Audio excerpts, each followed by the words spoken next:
tugasnya orang tua itu merestui dan mendoakan. Bukan karena otomatis karena mantunya anaknya maka kemudian dapat kedudukan, bukan. Islam itu ketika bicara tentang kepemimpinan, apapun bentuknya harus ada musyawarah di situ. Yang kedua, maka kemudian harus ada kemampuan, meritokrasi, idza usidal amru, bahwa kepemimpinan itu kalau diserahkan kepada yang bukan ahlinya, maka tunggulah kehancurannya. Yang ketiga, dalam konteks kepemimpinan adalah yang dipilih adalah yang adil. Maka keadilan itu salah satu syaratnya adalah punya kapasitas, punya kemampuan untuk memimpin. Kalau musyawarahnya sebagai sebuah mekanisme dikerjakan, yang dipilih punya kapasitas, kemudian melahirkan seorang pemimpin yang adil, maka kemudian dia menjadi pelayan bagi rakyatnya sebagaimana pemimpin ideal. Sejatinya kata Rasulullah, al-imamu huwa khadi'uhum, seorang pemimpin itu sejatinya adalah melayani, bukan sebaliknya dilayani.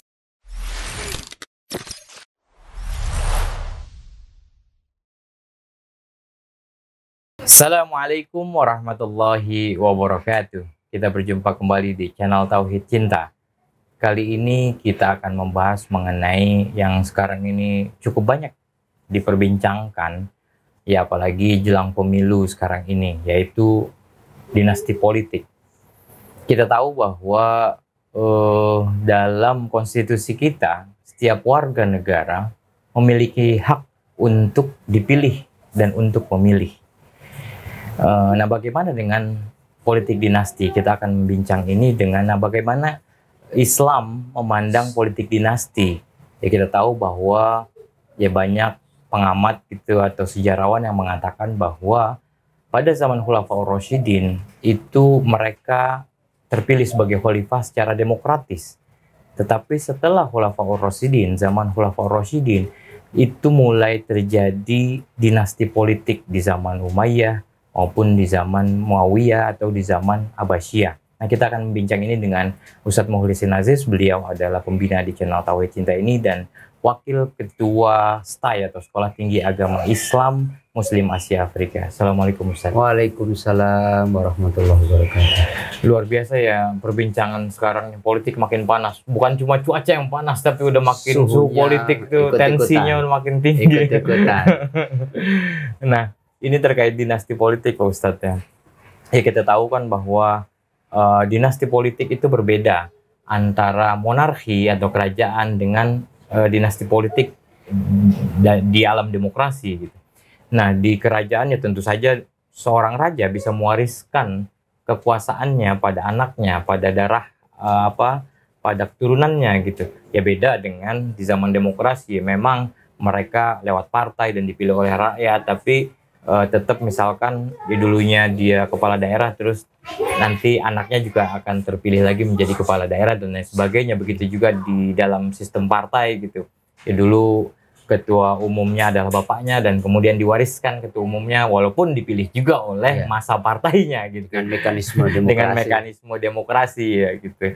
Nah, bagaimana sih Ustadz melihat dinasti politik ini? Tentu juga di-compare dengan sejarah Islam pada masa ya Islam. Memang bulan ini sampai Februari itu suhu politik di negara kita itu semakin panas. Tidak hanya cuacanya ya, cuacanya itu Masya Allah 37, 38 gitu. Semenjak kemudian prosesi pemilihan presiden, kemudian wakil rakyat termasuk Dewan Perwakilan Daerah itu tahapannya sudah dimulai, semakin suhunya semakin, kalau nggak boleh sekarang belum panas sudah mulai menghangat ya. Terutama ketika kita tahu kemudian seorang anak presiden yang tiba-tiba kemudian dengan satu proses yang dalam tanda petik kelihatannya demokratis gitu ya, ada undang-undang yang kemudian membolehkannya kemudian tiba-tiba menjadi calon wakil presiden. Ini sesuatu yang menarik Mas Rifki, karena kita dulu ingat 98 ketika reformasi itu sebenarnya kan ingin menghilangkan politik itu ya, bahwa ada kekuasaan itu dibagikan secara nepotisme ya, kekeluargaan ya. Nanti hubungannya dengan golongan apa? KKN gitu ya. Jadi kolusi, nepotisme itu akan menjadi apa ya, berkelindan kalau itu dibiarkan. Oleh karenanya pertama kita mau rujuk kepada kepemimpinan, cara-cara pemilihan pemimpin di dalam Islam. Kita tahu ya Rasulullah itu dipilih berdasarkan namanya beliau Rasul ya, berdasarkan kemudian mandat dari Tuhan. Tetapi Rasulullah itu selain sebagai Rasul kan juga sebagai pemimpin negara. Waktu itu dipilih ya berdasarkan kesepakatan warga Madinah gitu. Yang di situ ada orang-orang Yahudi, orang-orang Nasrani, orang-orang Majusi dan orang-orang Muslim. Semua sepakat untuk menjadikan Muhammad ibnu Abdullah sebagai pemimpin mereka. Jadi musyawarah di situ. Jadi dalam Islam itu ada satu kata kunci Mas Rifki, bahwa urusan mereka itu diselesaikan dengan cara musyawarah. Oleh karenanya kalau kita ngelihat suksesi setelah Rasulullah di zaman Khulafaur Rasyidun itu tidak ada satu pakem yang Rasulullah sendiri tentukan sejak awal. Ketika Rasulullah wafat, sahabat Ansor sama Muhajirin berkumpul di Bani Sakifah, kemudian berdebat, kemudian saling mengklaim yang paling layak siapa ya. Orang-orang Ansor paling layak, kemudian orang-orang Muhajirin merasa juga paling layak. Tapi akhirnya toh kemudian yang dipilih adalah orang yang dianggap paling merepresentasi ya, mendampingi Rasulullah hijrah, kemudian dari sisi senioritas, maka terpilihlah Abu Bakar As-Siddiq ya, secara aklamasi dengan segala perdebatan dan dinamika politik mungkin kayak sekarang loh. Wow, ada yang kemudian merasa keluarga Nabi ditinggal, akhirnya membaiat semua. Ketika Abu Bakar wafat, menjelang wafatnya dia panggil Umar bin Khattab dan kira-kira sudah menentukan selayaknya yang mengganti saya nanti nih Umar bin Khattab, tetapi tidak ditentukan oleh Abu Bakar pribadi.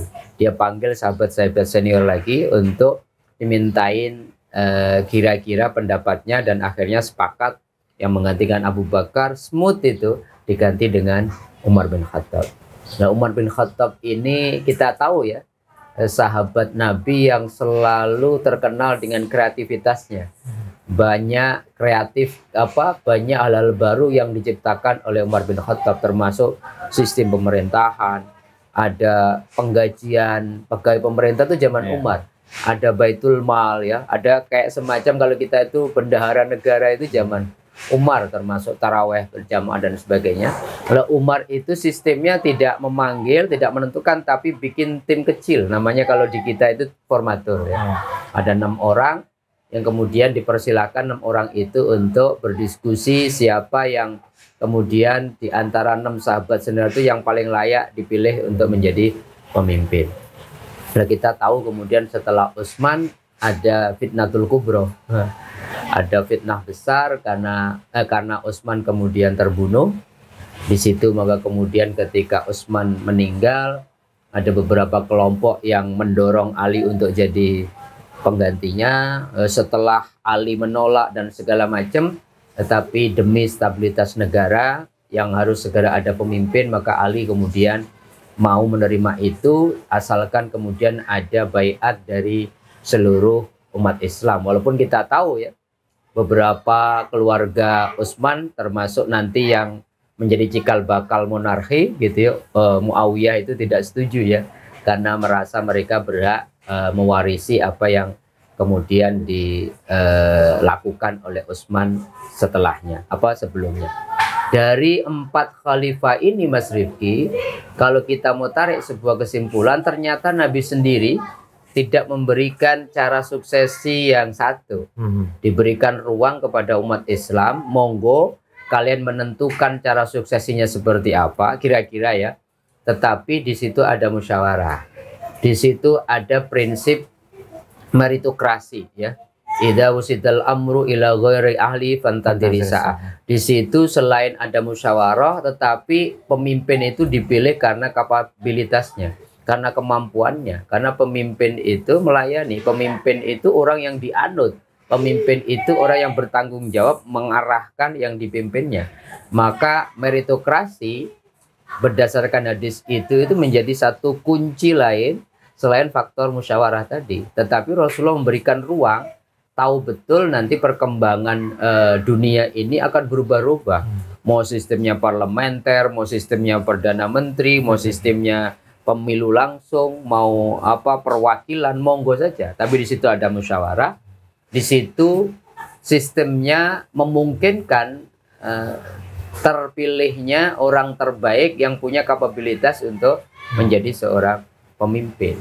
Maka disitulah kemudian kekhawatiran monarki ketika kepemimpinan diwariskan itu bertolak belakang dengan yang disebut bahwa pemimpin itu harus punya keahlian, punya kemampuan. Sebab kalau sekedar seorang ayah yang raja kemudian diwariskan kepada anaknya, ini nggak ada urusannya dengan kapabilitas, nggak ada urusannya dengan kemampuan, nggak ada urusannya dengan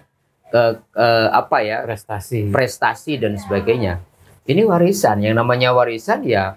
Maka kita banyak kasus di zaman setelah Ali, ketika Muawiyah dalam tanda petik mengkudeta kekhalifahan Ali, maka kemudian diwariskan kepada Yazid, Yazid diwariskan kepada seterusnya, dan kita tahu zaman Muawiyah itu kemudian orang kayak ada jarak antara kepemimpinan dengan yang dipimpin, ada kemewahan di ruang-ruang sunyi di kerajaan, tapi ada masyarakat yang kemudian menderita. Karena apa? Karena masing-masing menganggap bahwa ini hak saya wariskan kepada siapapun tanpa memperhatikan kapasitas, kemampuan, prestasi. Dan itu yang saya kira beberapa waktu terakhir ini cukup menjadi perbincangan, karena kalau ini dibiarkan, walaupun dengan bungkus demokrasi, yang penting kan rakyat yang memilih, kemudian dibikin undang-undang yang kemudian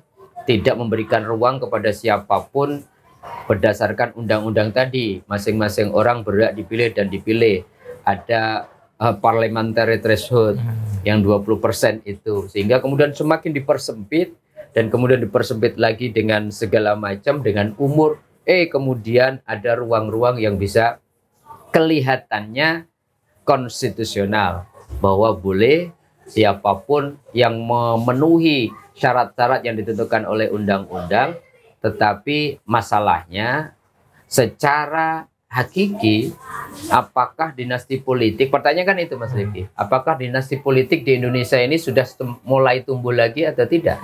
Padahal itu salah satu yang paling diperjuangkan, ingin dihilangkan ketika reformasi tahun 98. Nggak boleh lagi ada KKN, ada kolusi, ada nepotisme, ya, ada korupsi.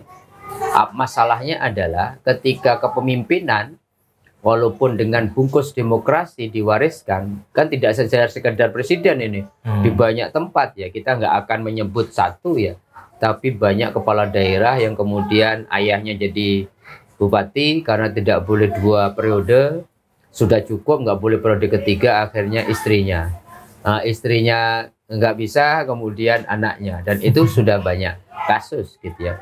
Maka kemudian kalau ini dibiarkan, selain kemudian mengkhawatirkannya karena apa?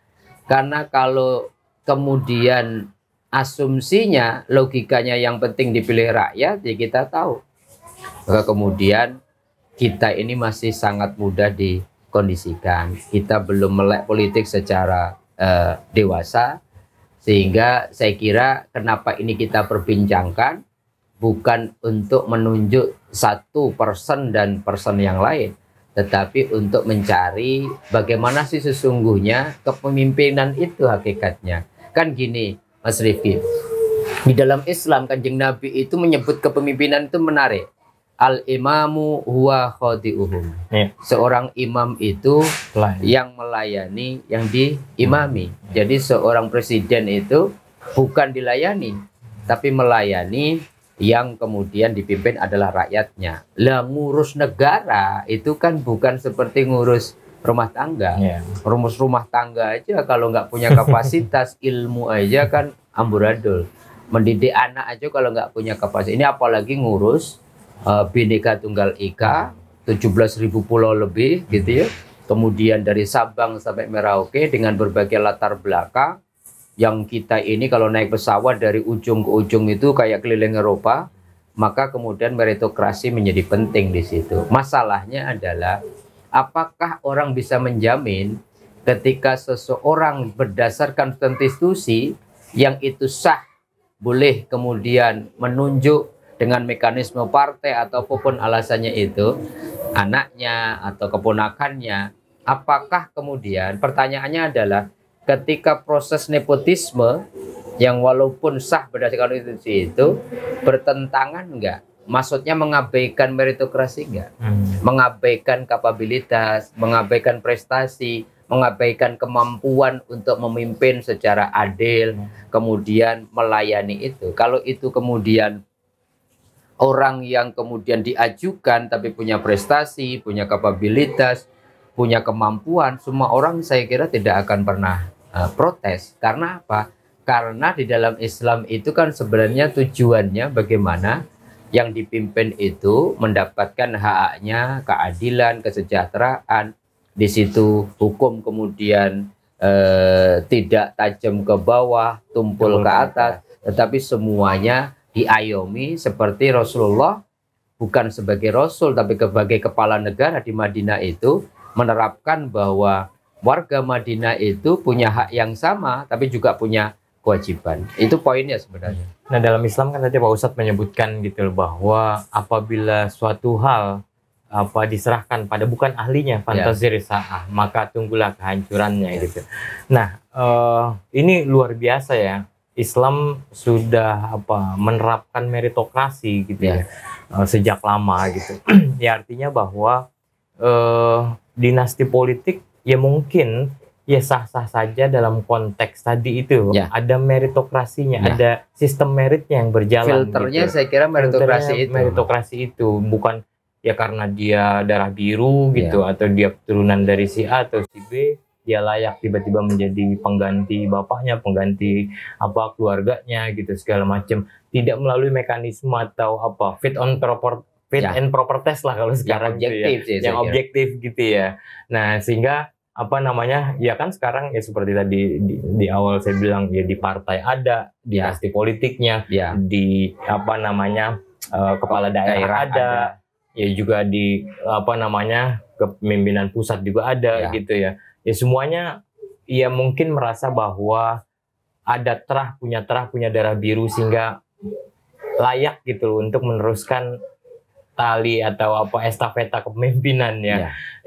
Ya intinya sih mungkin ya Pak Ustadz pada moral etik ya. Ya, betul. Ya bahwa ada integritas gitu loh. Seberapa dia merasa sudah memenuhi merit sistem tadi itu, merit itu tadi, prestasinya kah, kapabilitasnya, kualitasnya segala macam gitu sih. Silakan Pak. Karena gini Mas Rifki. Kalau kita baca hadis-hadis yang dimuliakan ketika bicara pemimpin itu al-imamul adil.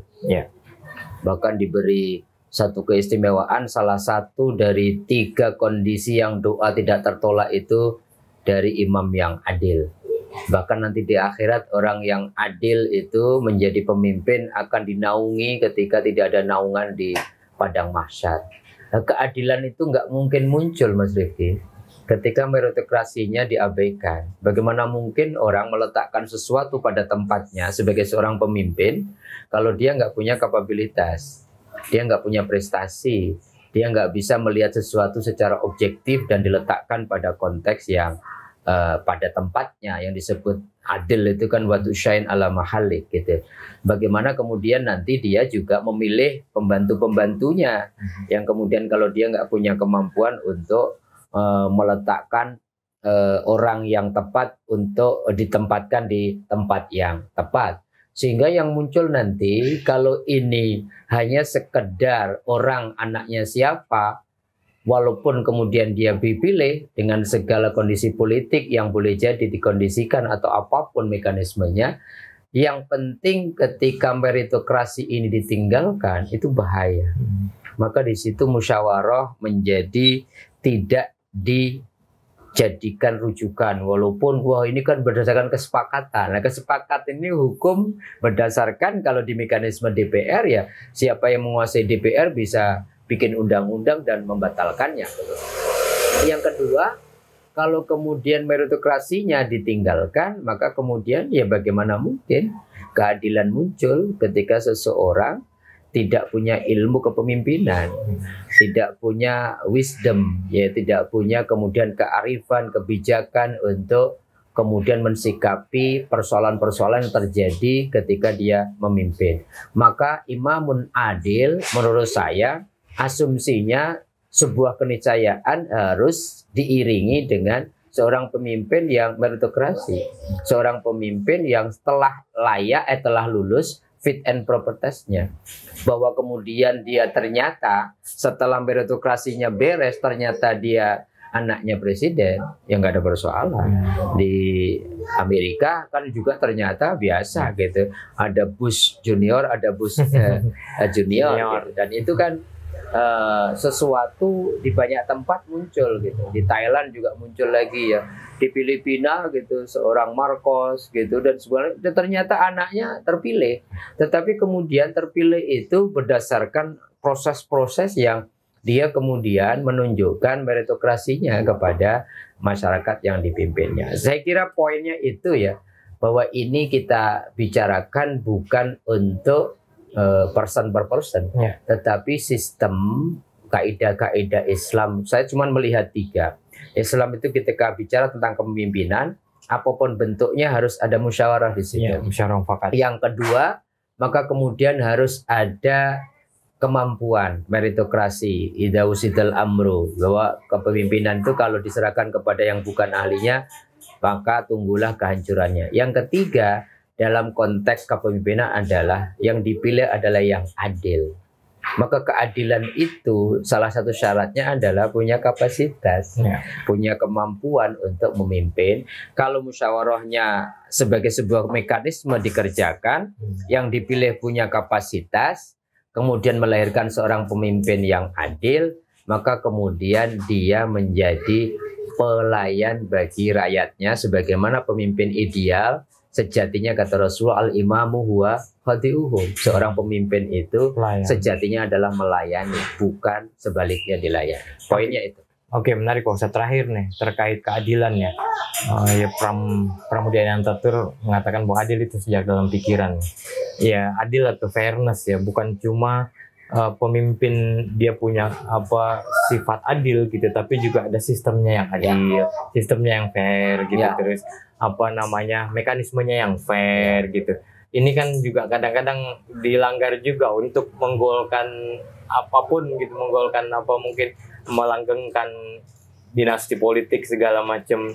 Nah, prinsip inilah yang betul-betul kita tekankan ya, karena Islam juga sangat menekankan keadilannya. Betul, saya kira di dalam konteks yang lain saya sepakat ya, adil itu ya harus di breakdown menjadi sebuah regulasi yang adil, yang fairness, yang kemudian dalam hukum juga tidak boleh memihak, dalam konteks pembuatan undang-undangnya, dalam regulasi ekonomi juga tidak boleh menguntungkan konglomerasi, di dalam bidang politik juga semua orang diberikan ruang yang sama, dipilih dan walaupun kemudian nggak mungkin kan semua dibiarkan tanpa aturan, maka dibikin sebuah aturan bahwa kemudian yang mengajukan partai, maka kemudian keadilan itu harus di breakdown dalam sebuah undang-undang. Tetapi lebih dari itu, maka kemudian betul keadilan itu harus saya tuh menyebutnya kalau kemudian keadilan itu kan nurani sebenarnya Mas Rifki. Ketika dibungkus dengan segala macam ini kan tapi boleh, ini undang-undangnya kemudian diputuskan oleh MK dan diizinkan gitu. Saya kira keadilan punya tonnya sendiri. Ya nanti kemudian hasilnya adalah balik lagi ketiga tadi. Apakah musyawarahnya sudah dijalankan? Apakah kemudian kapasitas yang dipilih meritokrasinya sudah kemudian dijadikan panduan sehingga kemudian melahirkan keadilan itu. Kalau ini saya kira diterapkan, mau bentuknya apapun, mau parlementer, mau apapun, tetapi ada musyawarah di situ, saya kira nggak ada persoalan. Oke, terima kasih Ustadz. Ya, kita sama-sama berdoa mudah-mudahan pemilu ini berjalan lancar ya. Dan semoga kita mendapat pemimpin yang terbaik ya. Amin amin ya rabbal alamin. Dan ya, semoga pemilu ini berjalan secara fair, Itu yang secara paling adil. penting. Itu yang paling Fair, penting. adil, Ya. dan riang gembira. Dan riang gembira itu yang harusnya. Ini adalah pesta, sebuah pesta harus mengandaikan kitanya juga ada kebahagiaan di Betul. situ ya. Terima kasih atas partisipasinya. Mohon maaf atas segala kekurangan. Alafu minkum. Wassalamualaikum warahmatullahi wabarakatuh.